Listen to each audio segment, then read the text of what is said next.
Une conférence de presse de l'ADF Afrique de l'Ouest axée sur 3 points est organisée juste après l'élection du nouveau bureau. Tous les intervenants ont dénoncé la xénophobie en Afrique du Sud et en Afrique en général. I'm here to talk on the issue of xenophobian attack on Africans in South Africa. The xenophobian attack is like this. It's an attack meted out to Africans by South Africans. These are Africans that have rights just like other nationals that are residing in South Africa. This comes from group processes. What I mean by group processes, some African and some South Africans, they just come up and believe that they are better than other Africans, that other Africans don't have rights in South Africa to trade and other things. I think this thing is coming from white South Africans, it could have even been better. But coming from black South Africans, this is something that cuts people from their family, parents from their children, displaced people, put people in different places. These are people that spend all their life, their investment in South Africa, they help build South Africa, and you as Africans, you are putting them away, you are cutting them from is their roots. Or does it mean that Africans don't have rights in Africa again? I will call on all African leaders, head of states, and all international organizations, in their own power, they should look into these issues. And also, let every African see other Africans as themselves.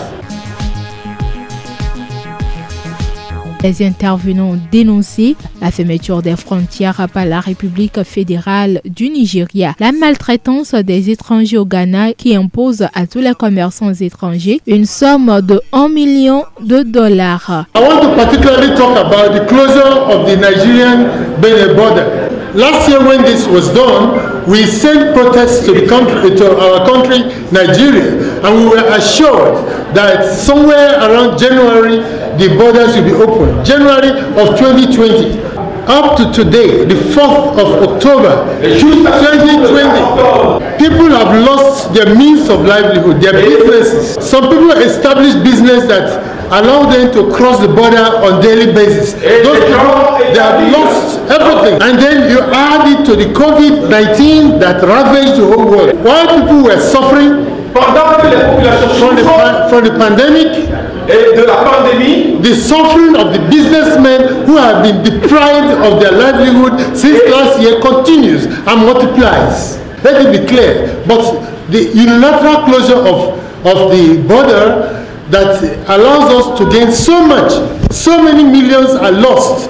Our people's economies are destroyed. Businesses have gone down and families are suffering. Some of us that have children that go across the border to go to school, their businesses, their schools are also closed to them. I cannot stop without asking the other African ministers and heads of state to help us to plead with our own President Muhammadu Buhari that this suffering has to stop. We know you mean well. The members of African Diaspora Forum gathered here today. They all feel the pain that I feel. Let all Africans join in pleading with our president to please open the border and let our businesses revive. I would like to call on the president of Ghana and most of the stakeholders that are in charge of handling the issues of strangers in Ghana, because the law that is currently put in place, a lot of business people cannot afford the money that Ghana government needs. Although there are some insinuations saying that it is due to the border closure by Nigerian government. Whatever it might be, when two elephants are fighting, is the grass that suffers. So the law that Ghana government put in place, that might be a retaliation to Nigerian government, only the citizens that will suffer. So I would like to call on the government again and again. We should follow the protocols so that the economy of West Africa will boost and the common brotherhood will exist again. Sincèrement, c'est une loi mise sur place par le Ghana.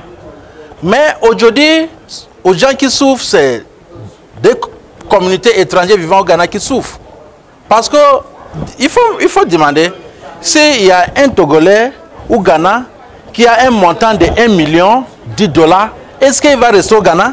C'est mieux aujourd'hui, on va parler contre cette loi mise sur place par le président du Ghana.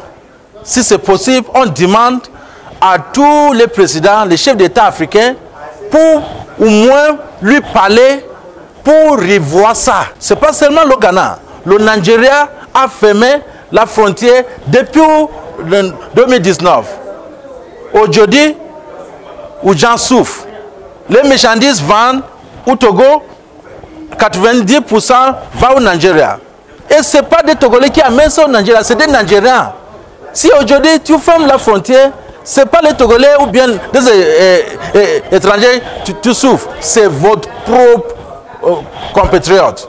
Vous voyez, on a parlé aussi le problème de l'Afrique du Sud, de la xénophobie. Ce qui se passe là-bas, ce n'est pas bon.